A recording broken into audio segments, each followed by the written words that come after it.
Alright guys, Original Gamers here, and I'm bringing you guys another card discussion. Um a lot of people have just been starting to run this certain card, and a lot of these cards you've just seen around for a long time, and I just wanted to discuss a little bit of, they all do a lot of the same thing, but at the same time they all do something different, and I just felt like it'd be cool to talk about these cards. The cards that's, been around forever, and the cards that's just started showing up. And I'm just going to go ahead and start with the first card, which is Battle Fader. Everybody knows this card. Not too many decks play it anymore, other than maybe like Frogs. It's a Dark Fiend, and if your opponent declares a direct attack, you can special summon this card from your hand, and then end the battle phase. If this card is special summoned with this effect, remove it from play when it is removed from the field. Now, a lot of people a lot of the time this card, I didn't really like it because of the fact that it banishes itself, so it wasn't really great in a chaos deck. But it really shined because it's a level 1 in Mystic Piper, which I was just really big on back in the day. I still like the deck, but it's just not as good as it used to be, sadly. But and also, Frogs use it because you can special summon this guy in the battle phase, and then you have instant tribute fodder for a Monarch or whatever. It's a very fantastic card. A lot of people shy away from it, mostly because it can be stopped by Solemn Warning, which really isn't a huge threat anymore because it's only one of. Whenever it used to be 2 Solemn Warnings and a Judgment, this card was actually pretty weak, especially to those cards, or any anti-special summon card in general. They could even activate Vanity's Emptiness, or have a Vanity's Fiend, and you just can't special summon this card. So it has a lot of weaknesses. It doesn't in any way make it a bad card, though. The card is still fantastic. This card puts in lots of work. It stops OTK decks in their tracks, and it allows you to come back and make a play. And now that the XYZ era is in here, not only that, if you played against Lancer Frogs or whatever else, you know that they can make Slacker Magician off this, and now even Dallahan, I believe, with it. I'm not sure if he's generic. I can't really remember, but you know what? He is generic, I think. But you can make any rank 1 with him in like a Treeborn Frog, which is a big thing, and whenever he gets attached as a material, I'm pretty sure he goes to the graveyard because he's an XYZ monster instead now.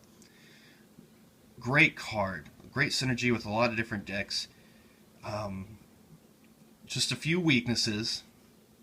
Anything that stops special summoning can stop Battle Fader. So I'm going to go on to the next card that a lot of people started substituting because there's less ways to stop it, and that is Swiss Scarecrow. Swiss Scarecrow is another one. It's also a level 1, and when your opponent's monster clears at a direct attack, you can discard this card to negate the attack and end the battle phase. So basically, it's like a Battle Fader that instead of special summoning itself, you just discard it to the grave, or not even to the graveyard. You can even have Macro on the field, or D-Fisher, as long as it is discarded. That's its only condition. It does not have to be discarded and go to the graveyard, which is another reason this card is so fantastic. It can get around those cards, stop OTKs, won't get stopped by anything that Battle Fader is stopped by. It has basically the same exact stats, 0, 0, 0, 0. This one's a Fiend, this one's a Machine, this one's Dark, and this one's Earth. That's really the only differences. The only downfall to this card is obviously is this card's strength, but also its great weakness, where you actually get this card on the field for free and they can't attack over it. Whereas this one doesn't do that, so it's stopped by less cards that that you necessarily that would stop this card. This card does not get stopped by them. This one does. This one's slightly better because it can get on the field, and this one can't, which sucks. But the fact that it can't makes it better than this card, in my opinion, and most other decks. You'll see this card ran way more in way more decks than you'll ever see Battle Fader ran in. Battle Fader is really only great in decks that want to stop attacks that also run tribute monsters. That's what really makes this card shine.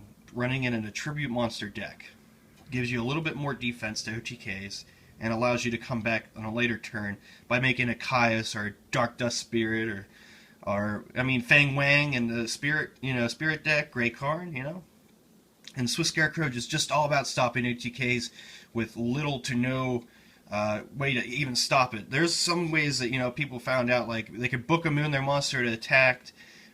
Is a way around this card, which kind of sucks.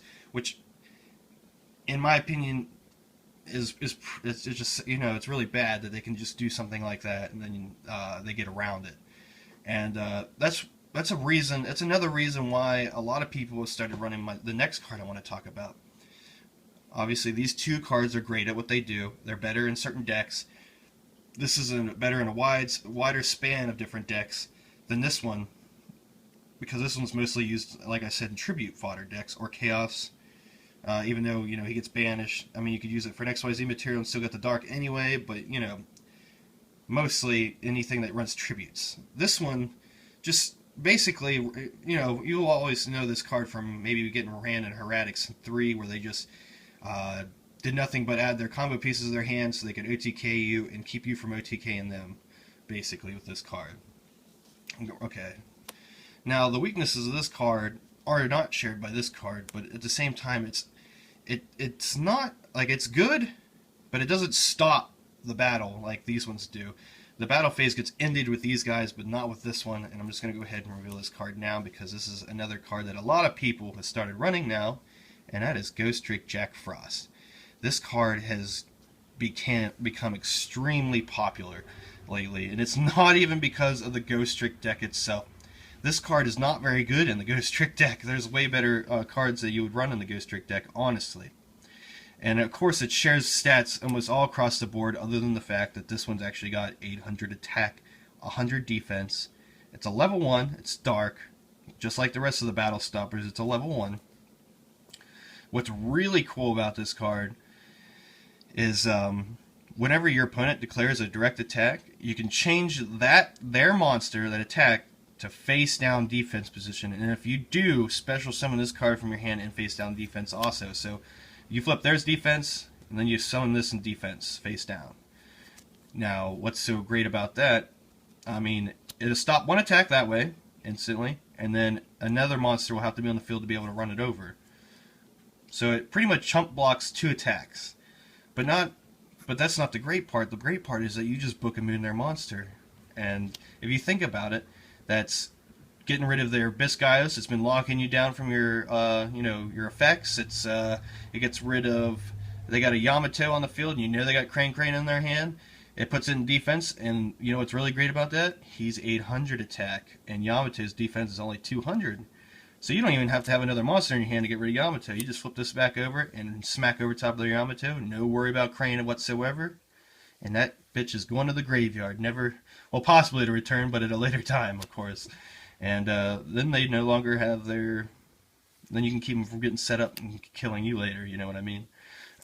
Also, if it does live, that's instant tribute fodder. It's just like Battle Fader in that perspective. Not only that, people can now tech in, like their Alucard or their tech in Dalahan in their extra deck. Whenever they die, that gives them a target to add a card back to their hand. So you can easily recycle this card if you tech those cards in your extra deck, which makes this card even better.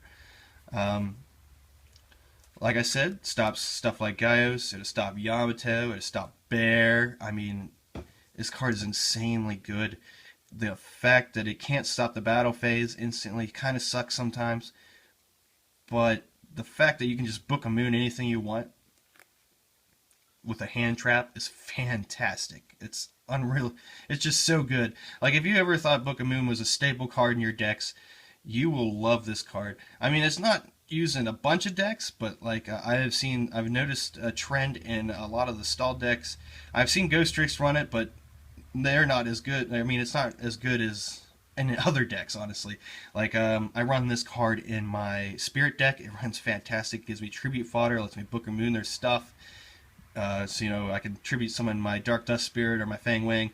Also, I've seen Frogs start using this card, even over Battle Fader, because they just know how good it is to stop or Book of Moon their opponent's monsters, so they can run it over or just turn off that monster's effects that's been screwing them the whole time. Like Abyss Gaius, which is absolutely horrendous to get on the field against most decks. It's like, unless you got Dark Hole, you basically lose to that card. But this card helps stop that, alleviate that problem. But out of all these cards, like I said, they all have their own decks that they're really they shine in, and they shine in there's certain decks, and some of them are not as good because these are good in tribute decks. This one's not, because you want the tribute fodder, which these will generate, and this one will not. These ones generate tribute fodder, so they're better in those tribute summon decks, whereas this one will not be. It's but they all share like the same basic function to stop attacks, to keep you from getting killed, to keep you from getting OTK'd. These are very popular cards, ran in a lot of things, and this one specifically has been running a lot more things lately. And Swift Scarecrow is always a card that randomly shows up in decks that would increase in popularity. I think like the format before last, where the people would run Max C and run one Swift Scarecrow, just so if they Max C that they have a chance to draw this card. And Battle Fader, you don't really see it very often except for in like the roguish decks, but you see Swift Scarecrow a lot. And I feel like if you don't have Ghost Trick Jack Frost, which it is common, this is a reprint, I would pick up on a couple of these just to have them, because these are definitely gaining popularity, and if you should at least try this card out to see why it is as good as a lot of people make it out to be, honestly, in a couple different decks. But that's it. I'm rant over, guys. I want to know what you guys think about these three cards. Which one's your favorite and why? I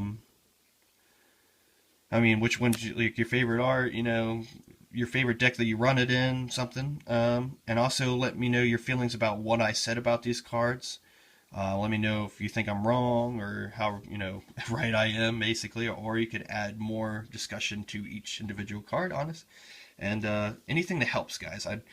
I appreciate every comment you guys give me, every like you give me. And if you do throw up a dislike, I really would like a reason why you're throwing up a dislike, because I want to make my channel better, and just throwing up a dislike and saying nothing's not helping anybody, honestly, unless, yeah, it just doesn't help anybody. I'm sorry. But as always, guys, please like, comment, and subscribe. Original Gamer is out, guys. Thank you for watching.